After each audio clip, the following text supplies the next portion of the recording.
Hey, Katie, what was like the highlight of your weekend? Probably getting married. Why?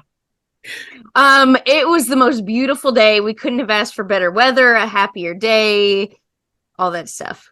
Why though? Um, I don't know. But why? Okay, are you asking me why? Because we talked about the five whys last episode, Megan. Yes, I want you to know that the five whys apply to every conversation. Yes, I agree. I agree.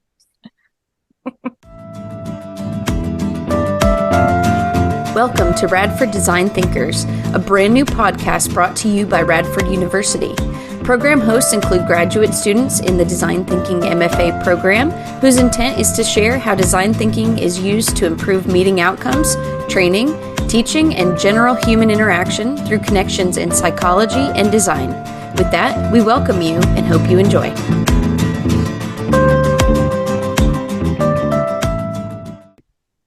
There are two versions of ourselves that we're always dealing with. The experiencing self is me right now speaking into my microphone, recording this podcast. And, I'm immersing myself in the content and thinking about the words that I'm saying. And then the remembering self is myself when I think about the past couple episodes of the podcast, and thinking about learning this information for the first time. These two selves affect decisions that we make daily. Have you ever noticed when you think back on some of your favorite memories, that you remember them many times differently than what you actually experienced? So, welcome back for episode 3. We're glad that you guys found a reason to come back for a third podcast in this series. Back again, myself, Katie, along with Megan and Nancy. Hello. Right now, my experiencing self is speaking with Megan and Nancy. But later, when we finish recording this episode and I listen to the first cut, it will be my remembering self that I'm using.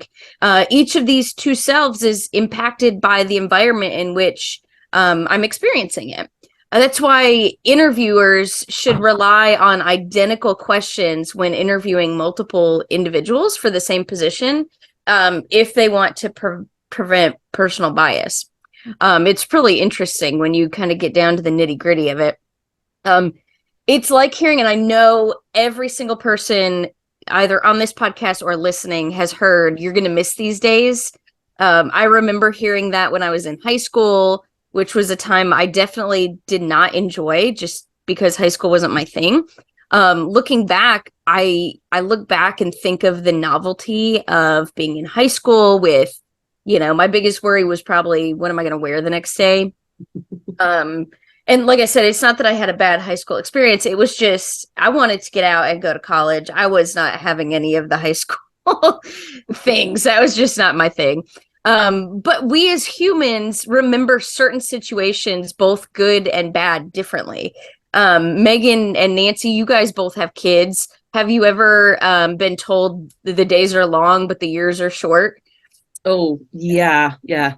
I've been an aunt since I was about 14 years old, and I've been around children most of my life. My son and my eldest niece's children are the same age. So I can remember my niece being an infant and a child, but also I remember her as an adult. So it becomes really interesting when you're looking at that. And when you have children, it seems like a lifetime is taking place. But it's not the viewer's lifetime, it's the child's lifetime that's occurring. So it becomes a very different when you sort of step back and look at the world from that way. I always told my nieces and nephews, you got to stop growing up, because that meant I was getting older too, and I didn't like that idea. In remembering my 15-year-old son's childhood, it's often hard to remember what he was like when he was 3 or 4, because what we remember are their curiosities, but not the details of the sounds of their laughters or cries or the situation of when those things happen. Now, experiencing is a fleeting moment. How we remember it, our reactions, what was important is only a portion of what's actually happening. Mm-hmm. That's why I love Facebook memories. It pops up and shows me a picture of something from like 8-10 years ago. That just happened this week, a picture of my son when he was like a year old, and he was so stinking cute. And I'm like, oh, I remember how cute he was. Yeah. And I actually remember he was a really awesome baby. Not as awesome as a toddler, like a little bit more work as a toddler, but as a baby, slept all night. It was fantastic. So I want to share a quote that I really like from Kahneman, and it goes, memories are all we get to keep from our experience of living. And the only perspective that we can adopt as we think about our lives is therefore that of the remembering self. And I've read that quote several times, and obviously in the context of remembering and experiencing self, but also I don't know, I feel like it has this like little bit of a deeper meaning that we can kind of reflect on. And that's the interesting thing with remembering and experiencing self is, yeah, there's psychological concepts, behavioral psychology, but they're also, I mean, really linked with deep and personal and with our emotions too. So our remembering self works by composing stories of experiences. And this is what System 1 refers to when they're making decisions.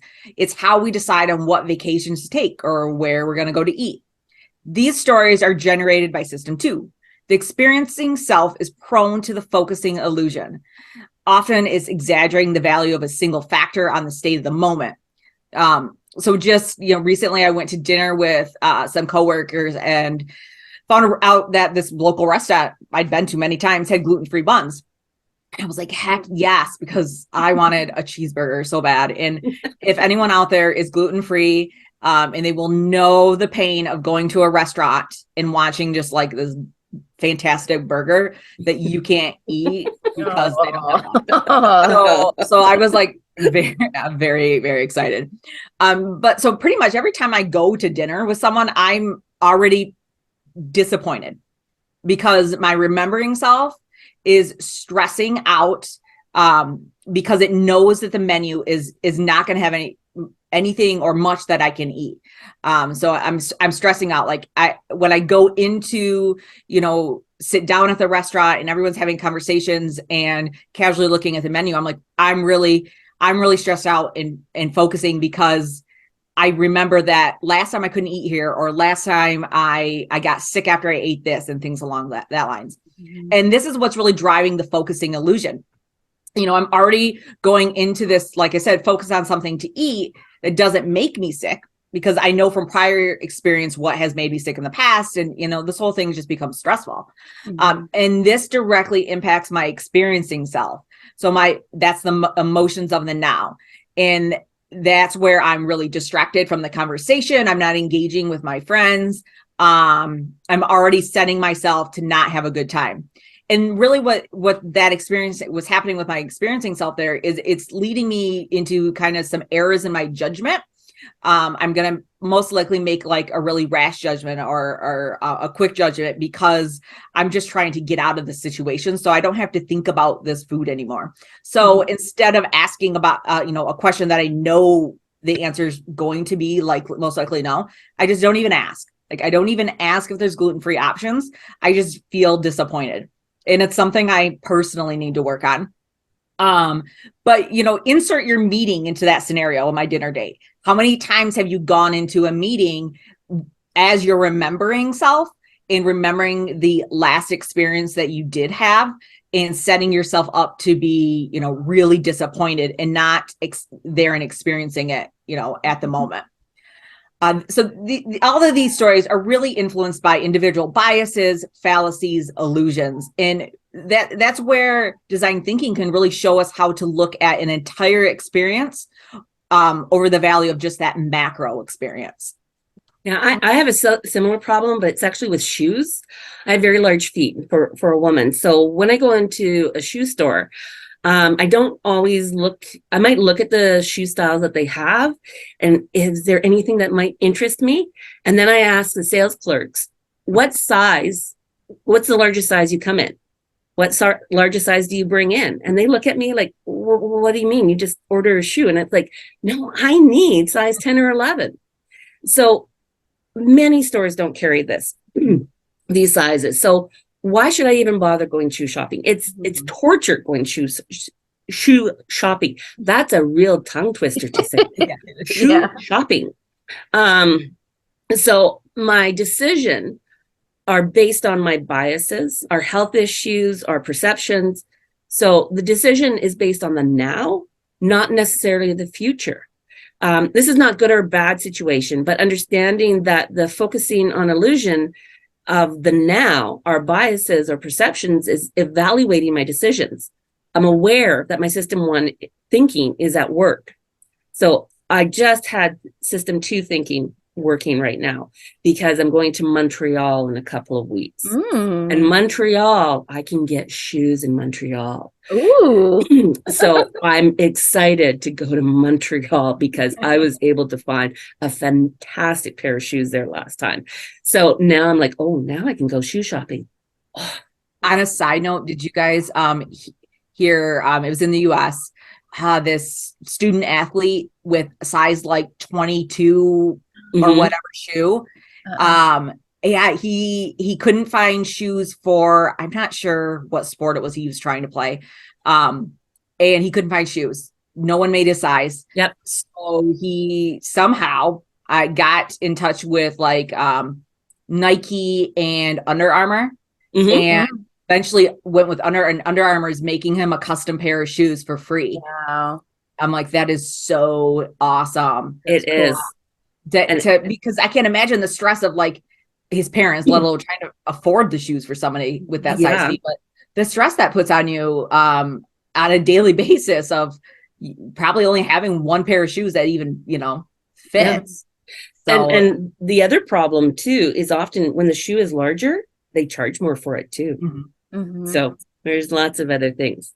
So it's our 2 selves, that experiencing and remembering self, that are also part of how we process information and gain knowledge. Don Norman talks about the 3 levels of processing information: that visceral level, which is our lizard brain, the behavioral level, which is our learning skills in the process of actively learning, and then the reflective level, that conscious cognition in the activity of creating knowledge. So we go through these processes as we build our knowledge. In these 3 levels of experiencing self is moving between system 1 and system 2 thinking. The visceral level is subconscious, occurring in the moment. We are in the moment of making decisions, good, bad, safe, or dangerous. As a student, this is when we stress out about the amount of work left to do at the end of the term.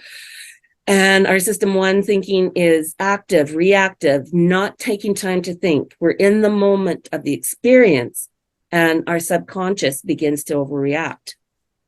As we learn through our experiences, we move into that behavioral level of processing information.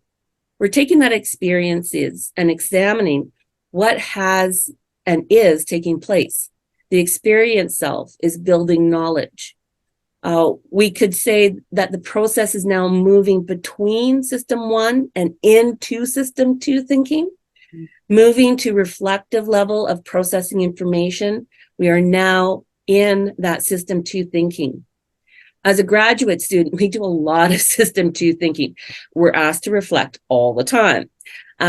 We are connecting ideas and processes at a very conscious cognitive level, creating our knowledge. We have become curious of our decision-making on topics of research, what design thinking methods we're going to use, and how we're going to apply it to research and assignments. When we step back from our learning, when we step back from those actions that are happening at the moment, we are moving into that remembering self. Yeah, it's really interesting how these 2 selves work in our daily lives, just every day in so many ways. Like we talked about the shoes, the kids, everything. Yeah. This last summer, when I went on vacation to the UK, I had a plan written down for everything I wanted to get months in advance. I had this whole thing planned out. And, each day we're going to do these things. We're going to see these sites. We're going to eat here. And while I'm completely and totally satisfied with my trip, I was a little overwhelmed when it all was said and done. I was able to get on that trip through Scotland and England, and it changed my perspective on how I take large vacations, because my remembering self looks back with fond memories, but when I was in it, my experiencing self was like, oh my gosh, what are we doing? Can we not just sit down and relax for a few minutes? And because of that, so I just got married last weekend, and I've learned a lot from that trip for our honeymoon, which is coming up in a few weeks. So got married at Nature Center in Tennessee. We're going on a Bahama cruise, my first cruise ever. And at first, when we were planning it, I was like, okay, let's do scuba diving and go to this place and that place on all of our stops. And then afterwards, my now husband and I talked about it, and we were like, okay, let's just sit back and see what happens, and not try to plan every minute. We can see what happens when we get there and just take it as it comes. And so that's what we're going to do. And, perhaps I can create a stronger connection with my experiencing self and my remembering self, and kind of take a step back and learn from that. So anyway. Absolutely. So, Megan, what's your favorite travel memory? Oh gosh, I don't know. I'll be honest. Didn't do a ton of traveling like as a kid, just starting to really travel as a family. I guess I would say my favorite travel memory, my dad drove long haul trucks. Mm-hmm. So he was coast to coast, all that stuff. So one year we got to go to Disney World. I think I was like 9 or 10. And it was right when they were putting in the Animal Kingdom.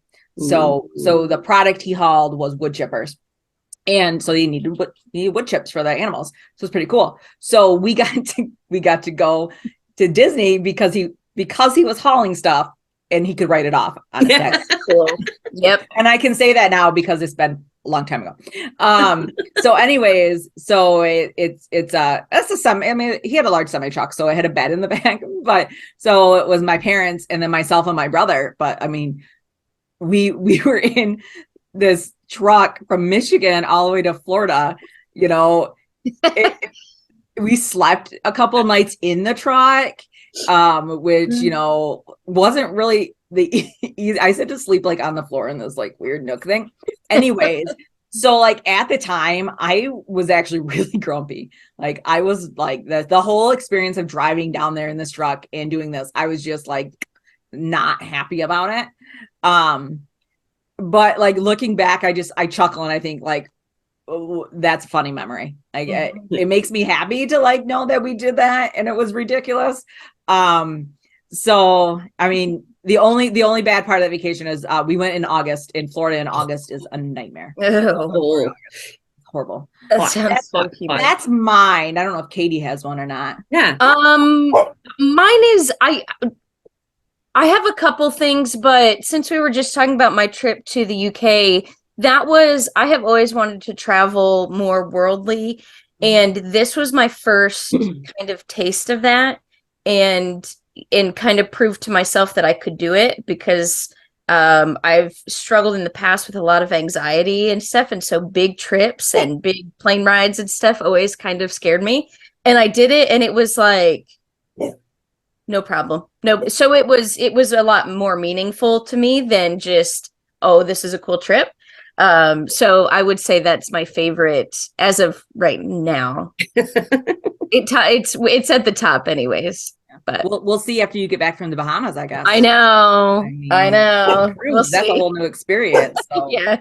So that might rank up there. Mm-hmm. Okay, right, we're going to pause right now so my dog can bark. Okay. All right. So the last level is the reflective level, and that's this is when we start really forming memories, and this is where feedback becomes really essential. So feedback is the response we're receiving from the use of a design. And we've said before that design isn't always a product, it's also an experience. So kind of think about that too, not just the response we get from a product, but also from an experience too.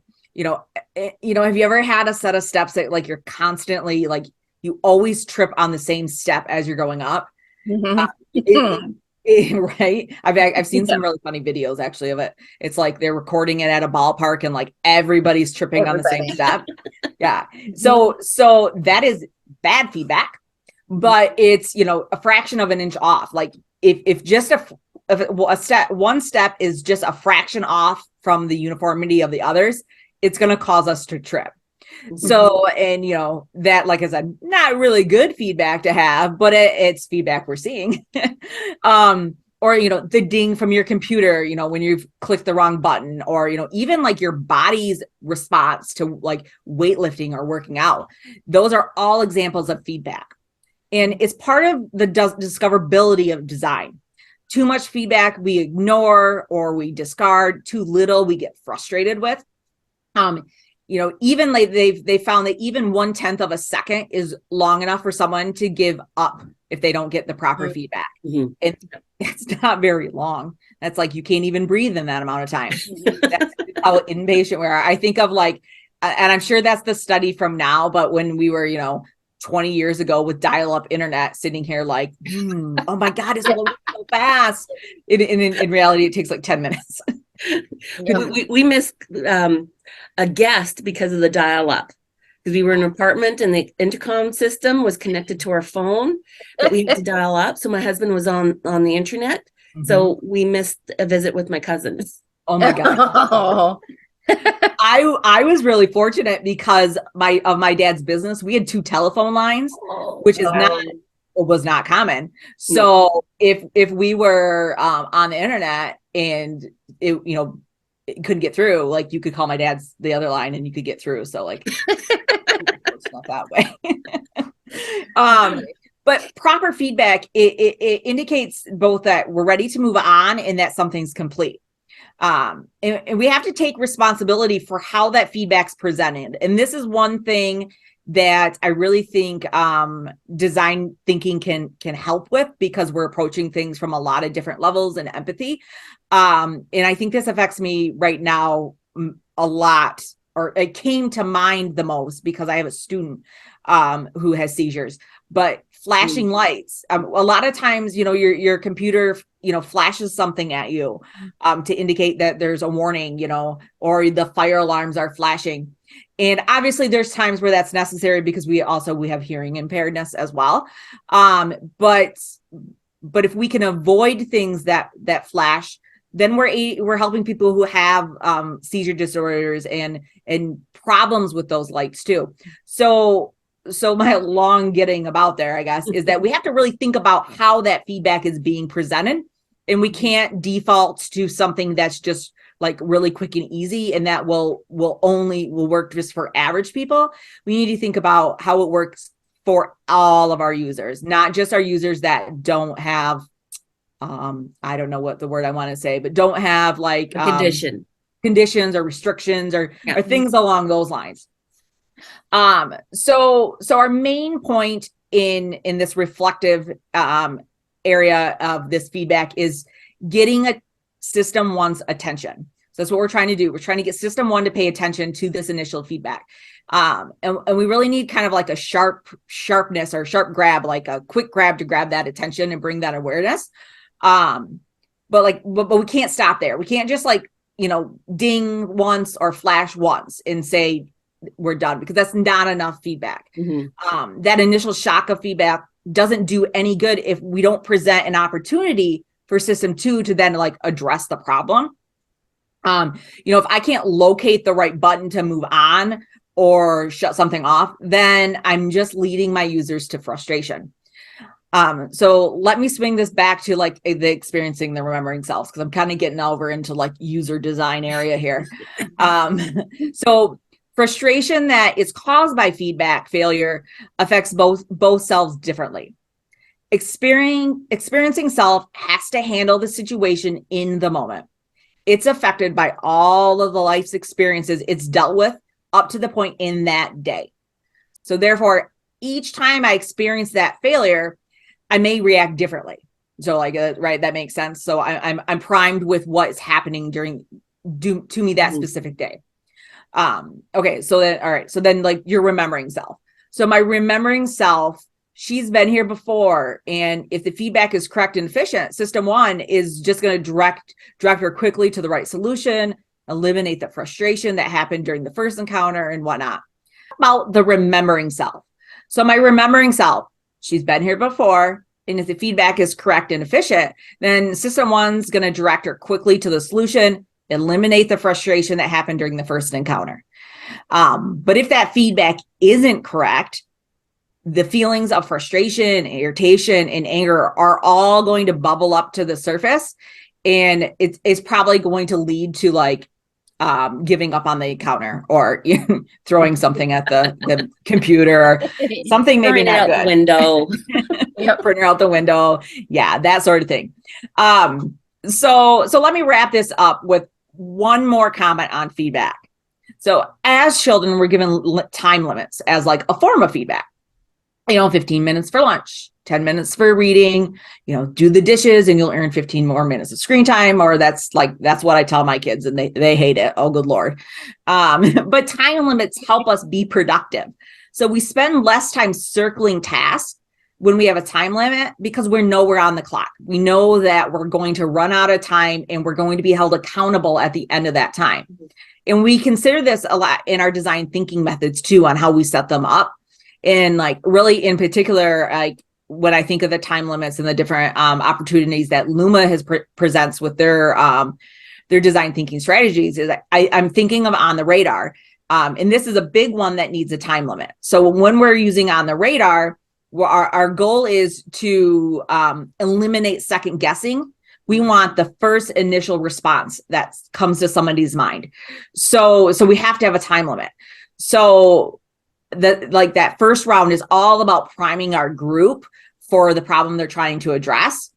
And then after that first round, that first time limit is over, then we're letting our group come back with their system two, now that we've been primed, and really go back and look and assess at the answers that they just gave. Mm-hmm. Yeah, this has all been so good. In this episode, we're gonna wrap it up here in just a second. And we've examined the two selves, experiencing and remembering, and also the three levels of processing: the visceral, behavioral, and reflective. The experiencing self is what you're focusing on and experiencing here now in the present. And your remembering self is how you recall what you've experienced. So we've covered quite a bit in just these last three podcasts.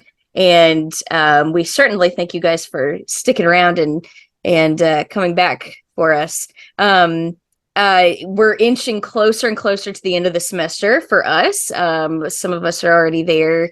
And of course, that's different depending on when you are listening to this anytime in the future.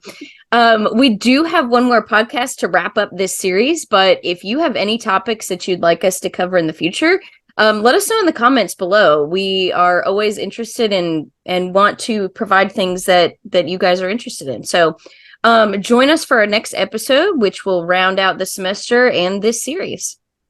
Thank you. Thank you. Bye. Thanks.